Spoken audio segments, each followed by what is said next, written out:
man knows what he's talking about.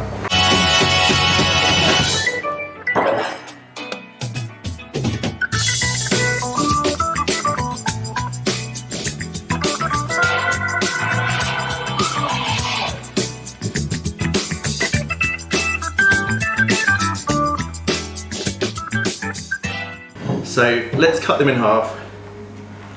I don't normally do that, but it seems to be the done thing on YouTube to cut it in half, so let's see what I can do without it all falling apart.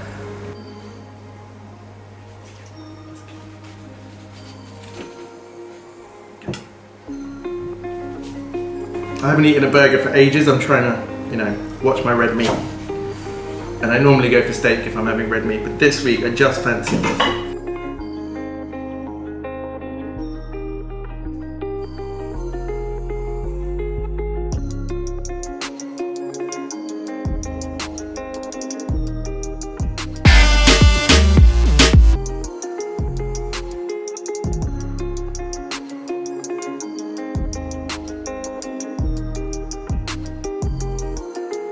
Hi guys, there's something a little bit different today. I thought, having seen Gordon Ramsay on Hot Ones a couple of weeks ago, that I'd try and recreate his perfect burger. Can you break down the perfect Gordon Ramsay at-home burger and describe how to make it in as much detail as possible? Yeah.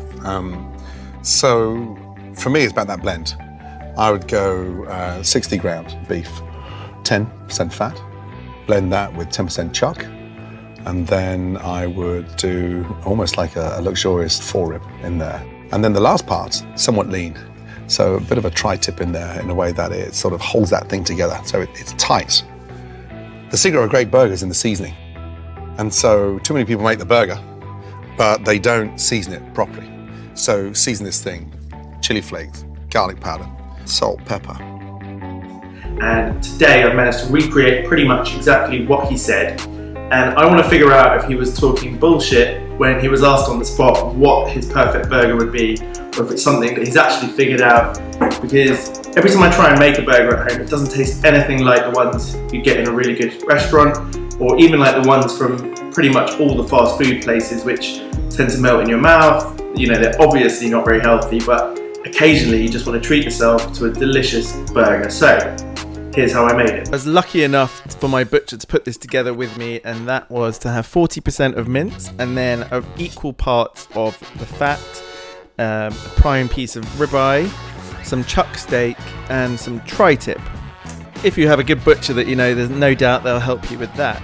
And then I added in a decent amount of salt, about a teaspoon per burger, and then some garlic granules and chili flakes, and the garlic granules were about half a teaspoon per burger. I found that a little bit much in the end. I'd probably go down to a third, and then the chili flakes is to your taste. There was just 1 teaspoon in there for 7 burgers, and you could feel it.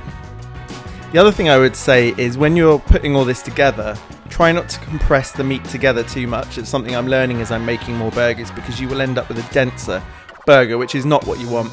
And on top of that, this is the recipe Gordon Ramsay has said roughly, but I found that actually I would double the amount of fat, at least the extra fat that I've put in for the same amount of burgers, to get an even juicier, more melt in the mouth burger. And then in terms of other fillings, I've tried to keep it simple. And so here we've got some iceberg lettuce with mayonnaise and paprika. Just mix it together. It makes a lovely crispy base, and that mayonnaise flavour really works well with the burger. And then on top of that, maybe a little bit fancier, I've made some sort of fried onions. They're not exactly onion rings, but thinly slice that onion, get some plain flour, some salt and pepper, mix it all together, and then just fry it in vegetable oil. Don't make it too hot, the oil. There isn't an exact recipe for this, because unless you have a deep fat fryer, I can't tell you the temperature easily, but just make sure you don't over burn it. It will be delicious. Then get your bun, which you will toast after the burger is cooked, and get a hot pan so you can sear this. You just want to put some vegetable oil in there. In the video, Gordon Ramsay basted the burgers with butter, which I thought was a little bit unnecessary. I did add a little bit of butter near the end, but I didn't really baste it. But you can see here I've used a pot over the top to help melt the cheese, and actually that's a really good way of doing it.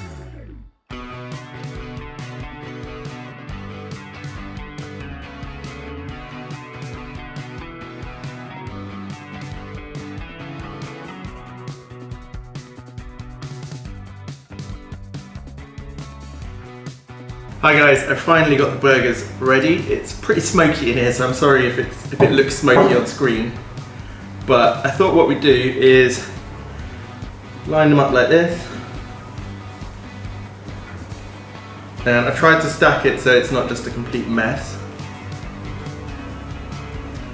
And on your right, you have the Gordon Ramsay burger, let's call it.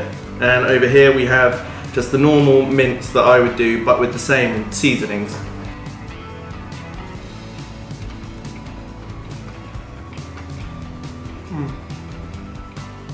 You definitely get those garlic granules coming through. But it has that normal texture that I associate with home burgers, which is slightly tougher than what you get in a restaurant. It's not as loose, doesn't melt in your mouth. So, hoping for good things on this side. This one's cooked pink throughout the middle. So,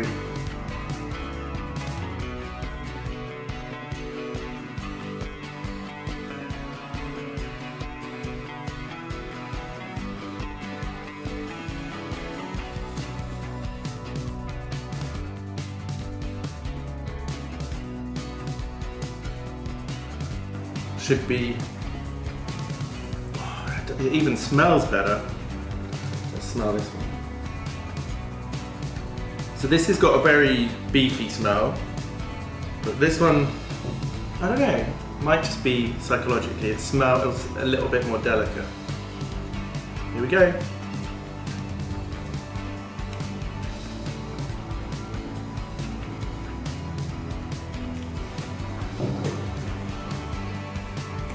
Oh my god. The man knows what he's talking about. Wow. Okay. Immediately, there's way more like a proper burger that you get cooked by someone who knows what they're talking about. It's, wait 1 second, it's,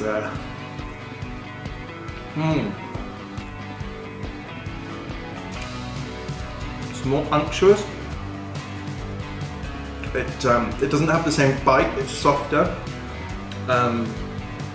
It's got more flavour, but it's less beefy, if that makes sense. It's got a slightly sweet flavour to it. And it's just like, starts to melt away in your mouth. Bearing in mind everything else out in the burgers is the same. Wow, okay.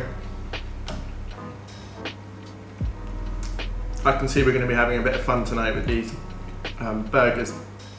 I don't even need for you to get anyone else's word on this one. I promise you, if you go to the effort of making this burger, and it does require some effort, totally worth it. And keep your toppings simple. I've never been a massive fan of Gordon Ramsay, and actually I thought he was talking bullshit. You know, he was put on the spot and he just came out with some sort of recipe, but clearly the man knows what he's talking about. It's the best burger I've made at home, which is not saying a lot. I'm not a great burger chef, but this is just something so much more restauranty about the way that this eats and the flavour of it and how tender it is. So I would go to the effort if I were you.